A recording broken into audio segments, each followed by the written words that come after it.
নমস্কার বন্ধুরা, কেমন আছেন সবাই? আশা করি ভালো আছেন। আমিও খুব ভালো আছি। চলে এলাম আবার একটা নতুন ভিডিও নিয়ে।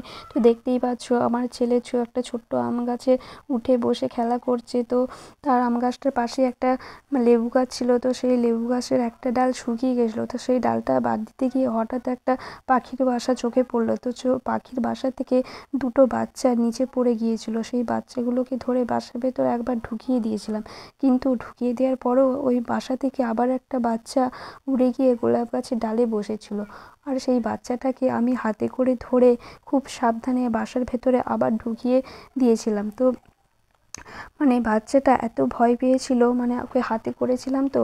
আর বাচ্চাগুলো মা ছাড়া হয়ে গেছিলো, কারণ তাদের মা উড়তে পারে, তাই বাসার ভেতরে তখন ছিল না।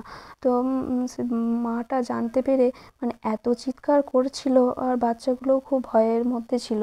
তো আমি যাতে কোনো কিছু না অসুবিধা হয়, বাসাটা যাতে না ভেঙে যায়, সেজন্য খুব সাবধানে বাসার ভেতরে ঢুকিয়ে দিয়েছিলাম।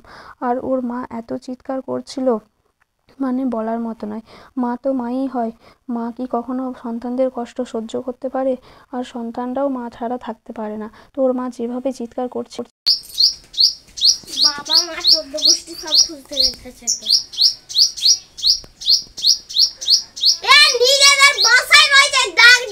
তো বন্ধুরা দেখতেই পেলে যে বাচ্চাগুলোর মা কিভাবে চিৎকার করছিল।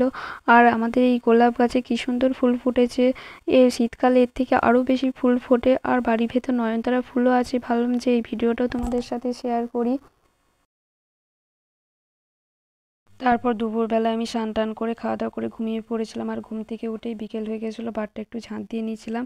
তো এটাই ছিল আজকের ভিডিও। দেখা হচ্ছে পরের নতুন কোনো ভিডিওতে।